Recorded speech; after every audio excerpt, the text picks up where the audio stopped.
जम्मू और कश्मीर भारत का एक ऐसा हिस्सा है जो हमेशा से राजनीति, धर्म और कॉन्स्टिट्यूशनल डिस्प्यूट्स का केंद्र रहा है। 5 अगस्त 2019 का दिन जम्मू और कश्मीर की पॉलिटिकल हिस्ट्री में एक नया मोड़ ले आया, जब भारत सरकार ने आर्टिकल 370 को खत्म कर दिया। इस फैसले ने न सिर्फ जम्मू और कश्मीर का स्पेशल स्टेटस खत्म किया, बल्कि पूरे देश को एक नए विचार विमर्श में डाल दिया। और अब जब सुप्रीम कोर्ट ने इस फैसले को कानूनी ढंग से भी ठीक बताया है, तो सवाल ये उठता है कि क्या ये एक नया अध्याय है या पुरानी लड़ाई का एक नया मोड़। दिसंबर 11, 2023 को सुप्रीम कोर्ट की 5 मेंबर कॉन्स्टिट्यूशन बेंच, जिसमें चीफ जस्टिस DY चंद्रचूड़ के साथ justices SK Kaul, Sanjiv Khanna, BR Gavai और सूर्यकांत शामिल थे, ने यूनानिमसली से आर्टिकल 370 के एब्रोगेशन को सही ठहराया। इस फैसले का आधार ये था कि आर्टिकल 370 हमेशा से एक टेम्पररी प्रोविजन था और जम्मू और कश्मीर ने कभी भी इंटरनल सोवरेनिटी नहीं रखी। इस फैसले के साथ ही सुप्रीम कोर्ट ने एक और महत्वपूर्ण बात कही कि प्रेसिडेंट के पास आर्टिकल 370 को खत्म करने का पूरा अधिकार था और इसमें स्टेट सरकार की सहमति लेना जरूरी नहीं था। सुप्रीम कोर्ट का कहना था कि जम्मू और कश्मीर का विशेष दर्जा एक तरह का असिमेट्रिक फेडरलिज्म था, लेकिन ये स्टेट को इंटरनल सॉवरेनिटी नहीं देता था। मूल रूप से 1949 में जम्मू और कश्मीर के भारत में सम्मिलित होने के बाद से ही इसके पूरे अधिकार भारत के संविधान के तहत आते थे। इसलिए जब 2019 में प्रेसिडेंशियल ऑर्डर के जरिए इस विशेष दर्जे को खत्म किया गया, तो स्टेट गवर्नमेंट के ना होने के बावजूद ये फैसला कानूनी तौर पर सही था। लेकिन जहां एक और सुप्रीम कोर्ट ने स्पेशल स्टेटस को एब्रोगेट किया, वहीं दूसरी ओर उन्होंने यूनियन गवर्नमेंट को ये भी डायरेक्ट किया था कि वे जम्मू और कश्मीर के स्टेटहुड को भी जल्दी रिस्टोर करे। 11 दिसंबर 2023 को सुप्रीम कोर्ट ने इस process of restoration of statehood for Jammu and Kashmir without the union territory of Ladakh को एक्सपीडाइट करने को कहा था, लेकिन ऐसा कुछ भी होता हुआ दिखाई नहीं दे रहा। हालांकि union home minister Amit Shah ने श्रीनगर में अपनी एक विजिट के दौरान ये कहा था कि Jammu and Kashmir statehood will be restored after a delimitation process and elections in the reason.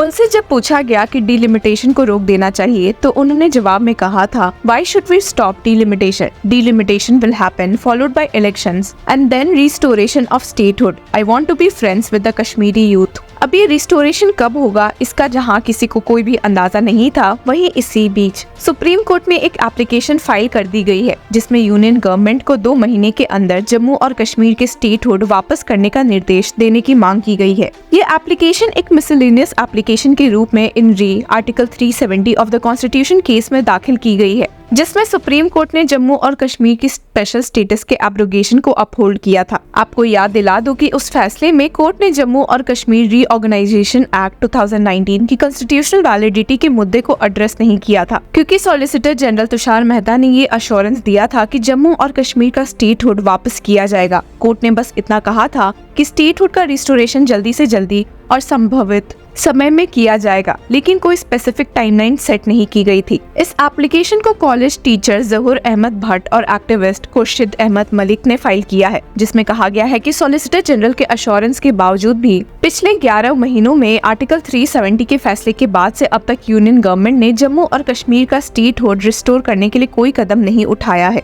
Applicants का कहना है कि जम्मू और कश्मीर का स्टेटहुड रिस्टोर ना करना फेडरलिज्म के बेसिक फीचर का उल्लंघन करता है। इसमें लिखा गया है कि जम्मू और कश्मीर के स्टेटहुड को टाइम बाउंड मैनर में रिस्टोर ना करना फेडरलिज्म के विचार का उल्लंघन करता है, जो भारत के संविधान के बेसिक स्ट्रक्चर का एक हिस्सा है। एप्लीकेंट्स ने ये भी कहा कि जम्मू और कश्मीर में असेंबली इलेक्शंस पीसफुली हुए हैं, जो दिखाता है कि स्टेटहुड रिस्टोर करने में कोई रुकावट नहीं है। ऑल्सो इस एप्लीकेशन में ये कहा गया है, इसलिए सिक्योरिटी कंसर्न्स, वायलेंस या किसी दूसरे डिस्टर्बेंस का कोई रुकावट नहीं है जो स्टेटहुड को ग्रांट या रिस्टोर करने में बाधा डाल सके, जैसे कि यूनियन ऑफ इंडिया ने प्रेजेंट प्रोसीडिंग्स में अश्योरेंस दिया था। अब सुप्रीम कोर्ट इस एप्लीकेशन को कब तक टेकअप करती है, इसका नहीं पता, लेकिन आपको बता दूं कि जैसी सरकार का कहना था कि रिस्टोरेशन रीजन में इलेक्शन के बाद की जाएगी, तो उसकी भी अपडेट आ चुकी है। जम्मू और कश्मीर में हुए असेंबली इलेक्शंस के लिए वोट काउंटिंग 8 अक्टूबर को होगी। जम्मू और कश्मीर की 90 कॉन्स्टिट्यूएंसीज के लिए इलेक्शन 3 फेजेस में हुए हैं, जो 18 सितंबर, 25 सितंबर और 1 अक्टूबर को हुए थे। ये जम्मू और कश्मीर असेंबली इलेक्शन बहुत महत्वपूर्ण है, क्योंकि ये पहला इलेक्शन है जब आर्टिकल 370 को अगस्त 2019 में डाइल्यूट कर दिया गया था,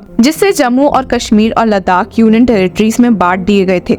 नेशनल कॉन्फ्रेंस और कांग्रेस ने मिलकर चुनावी मैदान में कदम रखे हैं, जबकि पीपल्स डेमोक्रेटिक पार्टी और भारतीय जनता पार्टी ने अलग अलग चुनाव लड़ा है। हालांकि जीत किसकी होती है ये हमें रिजल्ट के बाद ही पता चलेगा, लेकिन कंसर्न है कि क्या रिजल्ट आउट होने के बाद जम्मू और कश्मीर का स्टेटहुड वापस से रिस्टोर होगा? क्या सुप्रीम कोर्ट जल्द ही इस एप्लीकेशन पर कोई फैसला ले पाएगी? एक बात और भी है कि वर्डिक्ट आने के बाद मई 2024 में एक इंटरव्यू में प्राइम मिनिस्टर नरेंद्र मोदी ने कहा था कि गवर्नमेंट ने एक सोलेम प्रॉमिस किया है for restoration of Jammu and Kashmir statehood और वो उस पर खड़े रहेंगे। उन्होंने कहा था, the restoration of statehood is a solemn promise we have made and we stand by it. We are working very hard to create the right conditions so that it can be done expeditiously. लेकिन इसी का counter अब कांग्रेस ने recently हुए जम्मू और Kashmir assembly elections के दौरान दिया है। कांग्रेस जम्मू और कश्मीर की स्टेटहुड को वापस बहाल करेगी, ये बात पार्टी नेता प्रियंका गांधी वाड्रा ने हाल ही में कही है, जब उन्होंने बीजेपी पर निशाना साधा कि बीजेपी ने यूनियन टेरिटरी का इस्तेमाल देश में इमोशंस को भड़काने के लिए एक पॉन के रूप में किया है।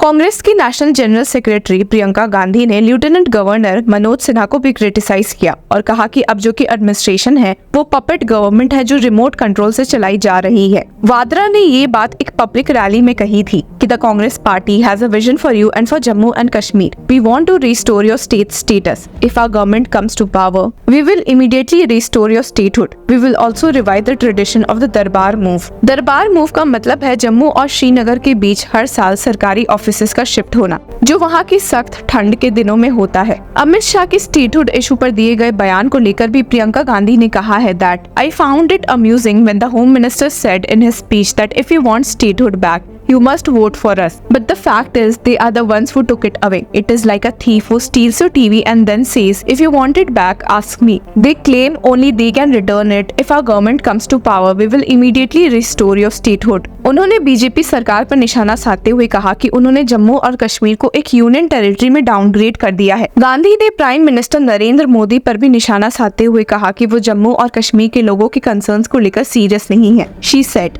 even in Modi ji's speech, there was no seriousness about the genuine concerns of the people of Jammu and Kashmir. Fixing railway stations is not an achievement to boast about when the bigger issues of your rights, lands and employment are being ignored. देखा जाए तो कोई भी मौका नहीं छोड़ते हुए कांग्रेस ने बीजेपी और उनकी रणनीतियों को लेकर काफी बोल्ड रिमार्क दिए हैं। साथ ही उन्होंने जम्मू और कश्मीर के लोगों से सोच समझकर वोट देने की अपील की है और कहा है कि कांग्रेस के विजन में स्टेटहुड का रिस्टोरेशन, लोकल लोगों के लैंड राइट्स की सुरक्षा और एम्प्लॉयमेंट अपॉर्चुनिटीज को वापस लाना शामिल है। तो इतना सब होने के बाद अब देखना इंटरेस्टिंग होगा कि क्या जम्मू और कश्मीर को उनका स्टेटहुड वापस मिल पाता है या नहीं। Till then stay tuned for more updates and keep following law chakra.